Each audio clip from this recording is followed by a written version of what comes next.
Dahulu kala di tepi sebuah danau yang tenang dan subur, terdapat sebuah padang lumut, di mana kodok-kodok kecil bermain dan bersenandung bahagia di bawah sinar matahari yang lembut.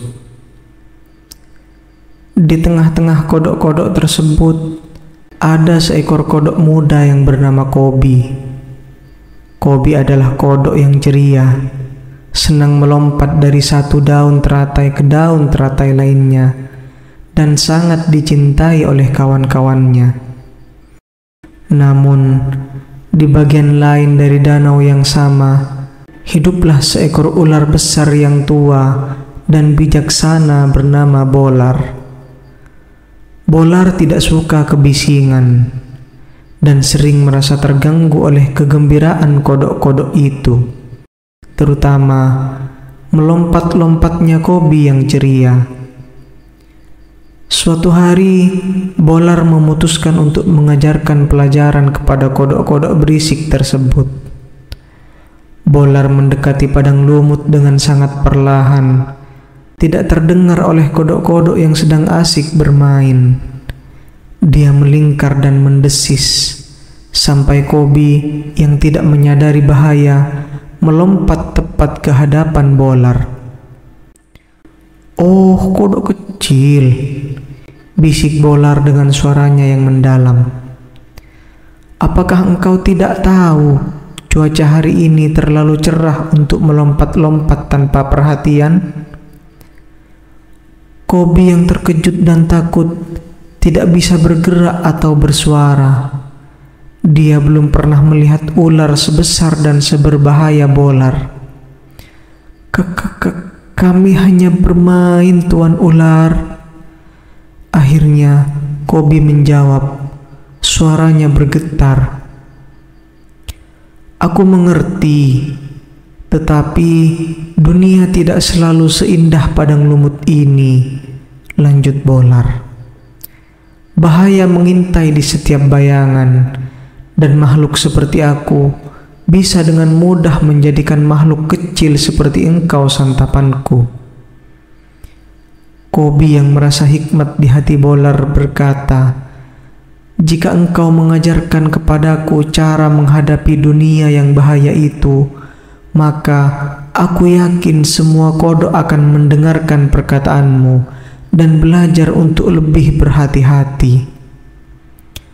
Bolar terdiam sejenak, menimbang-nimbang kata-kata Kobi yang penuh kejujuran tersebut.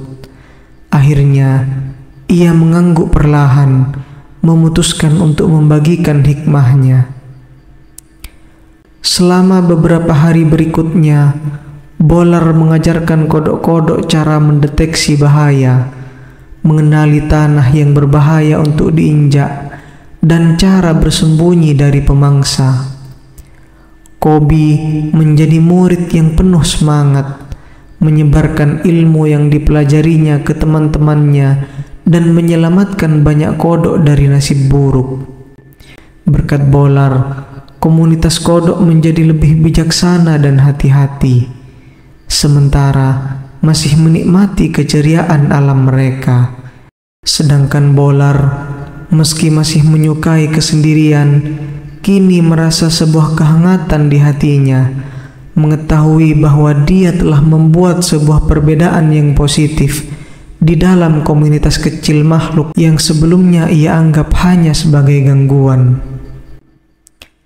Kobi dan Bolar, sang kodok dan ular itu, selalu mengingat pertemuan mereka dengan perasaan rasa syukur. Dan dari hari itu, danau yang subur itu tidak hanya dipenuhi oleh tawa kodok-kodok, melainkan juga oleh rasa saling menghormati dan kebijaksanaan yang dibawa oleh persahabatan yang tidak terduga. Dan begitulah padang lumut dan danau tetap menjadi tempat di mana cerita tentang persahabatan, kecerdasan, dan keseimbangan kehidupan terus bergema.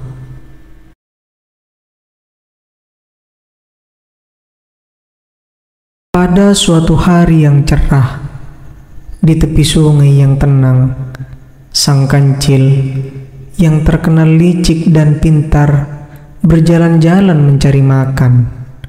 Sambil berjalan, dia bertemu dengan sang siput yang sedang bergerak perlahan. "Hai siput, kenapa berjalan begitu lambat? Bukankah kamu tahu aku, sang kancil, bisa berlari cepat dan lincah?" ejek sang kancil sambil tertawa. Sang siput yang bijaksana dan sabar tidak terpancing oleh ejekan itu. Dia menjawab dengan tenang, "Wahai kancil, setiap makhluk memiliki kecepatan sendiri. Aku mungkin lambat, namun aku tetap dapat mencapai tujuanku dengan sabar dan tekun." Tidak terima dengan jawaban sang siput, sang kancil menantangnya.